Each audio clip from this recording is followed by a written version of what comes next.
கிறிஸ்துவுக்குள் மிகவும் பிரியமான என் அன்பு தேவனுடைய பிள்ளைகளே, ஆண்டவராக இயேசு கிறிஸ்துவின் நாமத்தில் அன்பின் வாழ்த்துக்களை தெரிவித்துக் கொள்கிறேன். இன்றைய தியானத்திற்கென்று எடுத்துக்கொண்ட வார்த்தை ஏசாயா தீர்க்க தரிசனத்தின் புஸ்தகம் 38 அதிகாரம் 5வது வசனம்.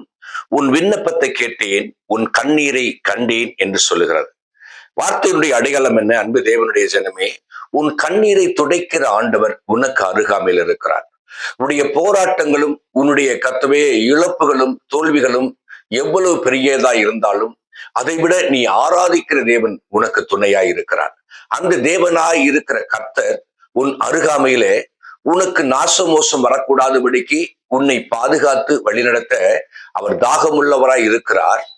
அவர் என்னிடத்தில் வந்து என் பிள்ளைகள் தன்னுடைய பாரத்தை சொல்லட்டும் என்று சொல்லி நம்முடைய ஜெபத்தை கேட்டு அதற்கு மறு உத்தரவு கொடுக்கிறவராகவும், எந்த பிரச்சனை நிமித்தம் நாம் கண்ணீர் வடிக்கிறோமோ அந்த கண்ணீரை துடைக்கிற தேவன் நம்ம இருக்கிறார்.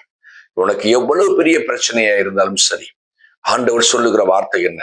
நீ என்னுடைய பாதத்திலே உட்கார்ந்து என்னை நோக்கி என்னுடைய பாதத்துல உன்னுடைய பிரச்சனைகளை ஜெபமாக விண்ணப்பங்களாக என் சமூகத்திலே வை, நானே உனக்கு மறு உத்தரவு கொடுத்து உன்னுடைய பிரச்சனைகளை முழுவதும் மாற்ற நான் வல்லமையுடைய தேவனாய் இருக்கிறேன். என்னால் செய்யக்கூடாத அதிசயமான காரியம் ஒன்றும் இல்லை. உன்னுடைய கர்த்தவே கண்ணீரை நான் ஆனந்த களிப்பாய் மாற்றுவேன் என்று சொல்லுகிறார். தேவனுடைய ஜனமே, தேவனுடைய முதலாவது விசுவாசி, இரண்டாவது அவருடைய பாதத்தில் அமரு, மூன்றாவது ஜெபம் செய். ஆண்டவர் உனக்கு அற்புதம் செய்வார். ஜெபிக்கலாம்.